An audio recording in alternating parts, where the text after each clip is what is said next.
Más textos disponibles en Simba. La bruja de Miramar. Ni aun los más guapos del pueblo se atrevían a aventurarse de noche por la calleja del río, temerosos de aquella lucecilla que parpadeaba en la sombra como un ojo felino. Y si algún labrador era sorprendido por la oscuridad al volver del abrevadero con su yunta, pasaba deprisa y persignándose delante de la casucha sin atreverse a mirar, por el ventanillo siempre abierto, la humilde estancia alumbrada por una vela de cebo, la mesa llena de potingues, el baúl desvencijado, la camilla de lona y el fogón donde se calentaba la frugal cena. Sentada en un banquillo al lado de la mesa, una mujer cincuentona, de nariz aguileña, ojillos penetrantes y tupidas cejas grises, removía sin cesar el contenido de un mortero. Llamabanla en Miramar la tía Mónica y pasaba por bruja. Vivía absolutamente sola en aquella choza sin vecindario, cultivando de día una huerta de media hectárea y confeccionando de noche jabón de hiel, jarabes para la tos y otros menjurjes que junto con sus hortalizas iba a vender al pueblo 2 veces por semana. Comprabanle sus artículos más por miedo que por caridad. Y fue sin duda por alejarla de la aldea por lo que don Alonso, el dueño de los terrenos colindantes, insiste en comprarle la exigua finca. Venderla, ni por pienso. Como deshacerse de una propiedad que le proporcionaba la subsistencia y le permitía vivir sin mendigar favores de nadie. Allí veía deslizarse los años, siempre atareada y silenciosa, cada día más flaca y huraña, gastada prematuramente por las penas del alma y los achaques del cuerpo. Pero cuando rendida del ajetreo diurno se echaba sobre su pobre lecho, una sonrisa de inefable dicha entreabría sus marchitos labios y parecía iluminar como una aurora las paredes de la estancia. Y es que no hay nadie, por infeliz que sea, que no tenga un recuerdo o una ilusión que mitigue sus penas. Y la tía Mónica tenía un hijo. 15 años atrás, cuando vivía en la capital, se vio obligada a separarse de su brutal marido y a irse a Miramar, a aquella casita que le había legado una tía suya. Pero su hijo único, su Jorge, fue reclamado por el padre y encerrado en un colegio, con orden expresa de evitar las visitas de la madre. Durante muchos años la pobre mujer se contentó con ir de cuando en cuando a la ciudad para contemplar a su hijo a través de la verja del patio de recreos, y con enviarle furtivamente dinero, dulces y cartas que nunca eran contestadas. Al fin murió el tirano, cuando el niño, convertido en gallardo adolescente, iba a comenzar sus estudios en la escuela de comercio. Y la tía Mónica pudo entonces visitar con frecuencia a Jorge y enorgullecerse de costear su educación. Por eso se ingeniaba de 1000 modos para afanar el dinero. Por eso trabajaba noche y día sin importarle su quebrantada salud, por eso cuando dormía brillaba en sus labios una sonrisa.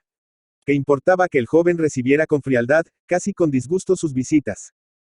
Era natural, estaba relacionado con las principales familias de San José y qué dirían sus amigos si supiesen que era hijo de la bruja de Miramar. Terminados sus estudios se encontró Jorge con un problema de más difícil solución. No había plazas vacantes en los almacenes. En vano solicitó, recurrió a los amigos, a los avisos. Nada, estaba, pues, condenado a morirse de hambre en la capital. No, su madre velaba por él. Precisamente el señor Rodríguez, el tendero más acaudalado de Miramar, necesitaba un tenedor de libros. Por consejo de la tía Mónica solicitó Jorge la plaza y la obtuvo, gracias a sus excelentes recomendaciones. Pero antes de trasladarse al pueblo manifestó a la pobre vieja la conveniencia de ocultar su parentesco, él alquilaría un cuartito y ella podría visitarle de noche. Y ella que había soñado con arreglarle la única habitación de su casucha y tenerle siempre a su lado. Paciencia. Sí, Jorge tenía razón. ¿Cómo conquistarse buena posición social, si los vecinos se enterasen de que era hijo de la bruja? La acogida que le dispensó el señor Rodríguez no pudo ser más cordial. Bien es verdad que a su competencia unía el joven cierta distinción de maneras y una formalidad que le captaban las simpatias de todos. Poco a poco se granjeó la voluntad de su patrón y llegó a manejar todos los negocios de la casa. Imposible pintar la satisfacción de la tía Mónica al ver los progresos de su hijo y el legítimo orgullo con que oye a los vecinos ponderar las prendas del joven forastero. Habría dado los años de vida que le quedaban, por poder decir, a todo el mundo. Ese joven que tanto elogia es hijo de esta vieja y su educación es obra de esta pobre bruja, y en la imposibilidad de hacer tan imprudente revelación, la tía Mónica se alejaba suspirando. Su instinto maternal descubrió una noche un secreto importante. Jorge estaba enamorado. Tenía el señor Rodríguez una hija bellísima y modesta, Anita, y entre ambos jóvenes brotó desde el primer momento una corriente de simpatía que la convivencia convirtió pronto en amor. Estaba resuelto a confesarlo todo a su principal y a solicitar la mano de Anita, pero por consejos de la tía Mónica aplazó su petición. Era preciso consolidar ante su posición en la casa, acabar de ganarse el cariño del jefe, y sobre todo ahorrar algo. Así lo hizo y el resultado confirmó la previsión de su madre. El señor Rodríguez aprobó aquellos amores y la boda quedó concertada para principios del año siguiente. En diciembre se efectuaron las fiestas cívicas del pueblo, y a ellas concurrieron muchos forasteros, entre los cuales se encontraban 3 o 4 calaveras de la capital, antiguos condiscípulos de Jorge. Este se creyó en el deber de obsequiarlos y fue a cenar con ellos después de la corrida de toros. En la sala contigua al comedor se jugaba fuerte, y nuestros amigos, excitados por el champaña, resolvieron probar fortuna. Esa tarde había cobrado Jorge 500 colones de un deudor del señor Rodríguez, y los llevaba en el bolsillo por no haber tenido tiempo de guardarlos en la caja. Trastornado por el licor y deslumbrado por los montones de oro y de billetes, jugó por primera vez, jugó toda la noche, y al amanecer había perdido cuanto llevaba, inclusive el dinero que no era suyo. Cuando el aire de la mañana hubo refrescado su frente, pensó avergonzado en su calaverada y recordó con horror que 2 días después era el balance anual de la tienda. ¿Cómo confesar su falta, su cadena de faltas a un hombre de tan rígidos principios? ¿Dónde conseguir aquel dinero si había invertido todas sus economías en los preparativos de boda? Estaba perdido, irremisiblemente perdido. Posición, estimación, amor. Todo se había hundido en el abismo de aquella noche fatal. A las 10, cuando la tía Mónica llegó sigilosamente al cuarto de su hijo, sintió el arcele el corazón.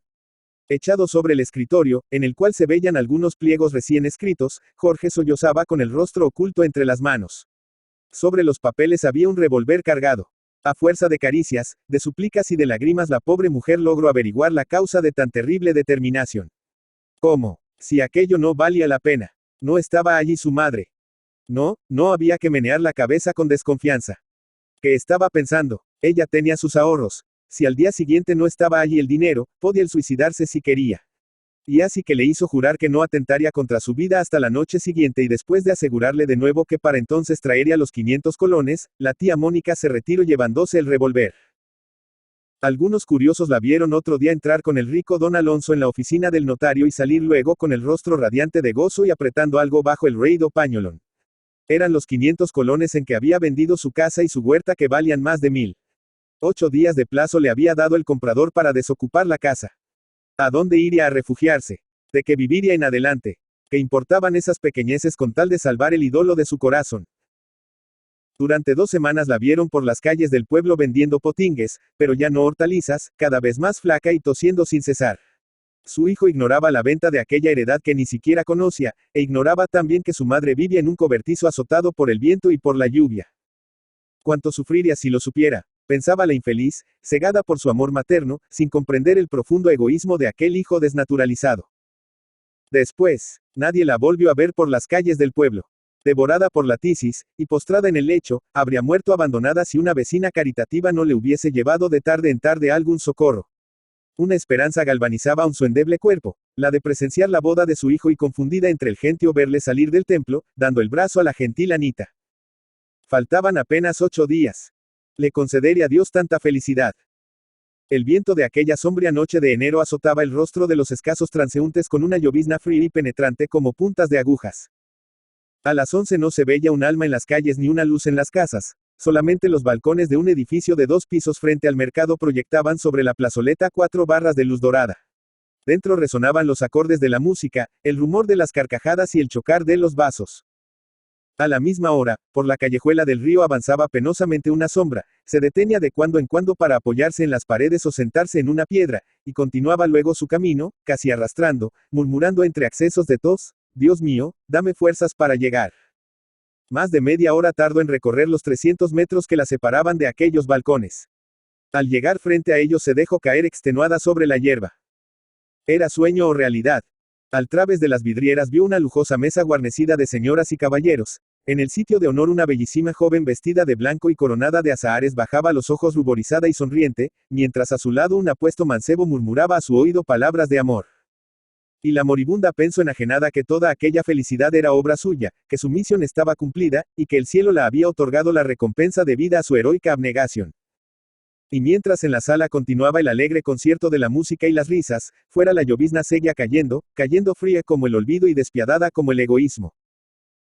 A la mañana siguiente se encontró sobre la hierba de la plaza el cadáver de la tía Mónica.